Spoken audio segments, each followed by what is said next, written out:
100% నిన్న జరిగిన అల్లు అర్జున్ గారి అరెస్ట్ అనేది ఉద్దేశపూర్వకంగా జరిగిన కక్ష సాధింపులాగే కనిపిస్తుంది. దీంట్లో ఏమీ సందేహం లేదు. శుక్రవారం నాడు ఆయన అరెస్ట్ చేసి జైలు పంపితే కనీసం సోమవారం వరకు బెయిల్ రాకుండా 3-4 రోజులన్నా జైల్లో ఉంచాలని కుట్రే కదా దీంట్లో కనిపిస్తుంది. ఆయన ఒక థియేటర్కి సినిమాకి వెళ్ళారు. ఆ థియేటర్ దగ్గర తొక్కిసలాట జరిగింది. తొక్కిసలాట జరిగితే ఒక మహిళ చాలా దురదృష్టవశాత్తు ఒక పేద దిగువ మధ్య తరగతి కుటుంబానికి చెందిన ఒక మహిళ ప్రాణాలు కోల్పోయారు. ఒక చిన్న బాబు చావుబతుకుల మధ్య ఉన్నాడు. దయనీయమైన సంఘటన.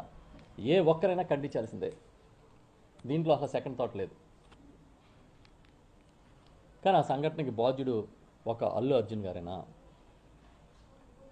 మీ ప్రభుత్వ వైఫల్యం లేదా?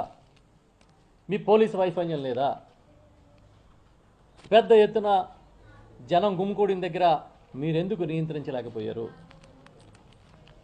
అల్లు అర్జున్ అరెస్ట్ చేయడం మీద ఉన్న శ్రద్ధ మీ యంత్రాంగం వైఫల్యాన్ని ఎండగట్టే విషయంలో కానీ వాళ్ళ మీద చర్యలు తీసుకోవడంలో కానీ ఎందుకు లేదని నేను అడుగుతున్నా. ఖచ్చితంగా ఇది కక్ష సాధింపుగా కనిపిస్తూ ఉంది. ఎందుకంటే ఇవాళ ఈ దేశంలో గత నుంచి చూసుకుంటే చాలా ఇన్సిడెంట్లు ఉన్నాయి. తొక్కిసలాట్లో జరిగిన ఇన్సిడెంట్లు, దాంట్లో ప్రాణాలు కోల్పోయిన ఇన్సిడెంట్లు చాలా బాధాకరం. మనమే చాలాసార్లు గుండె తరుక్కుపోయిన ఇన్సిడెంట్లు చూసాం. వాళ్ళ మీద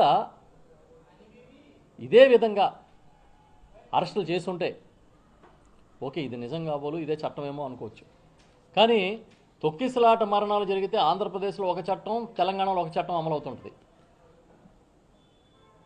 మీకు తెలుసు, మన రాజమండ్రిలో 2015 పుష్కరాల్లో చంద్రబాబు నాయుడు ముఖ్యమంత్రిగా కుటుంబ సమేతంగా వచ్చి స్నానం చేసేటప్పుడు అదే రేవులో, అదే స్నానాల ఘాట్లో తొక్కిసలాట్లో 28 మందో 27 మందో చనిపోయారు.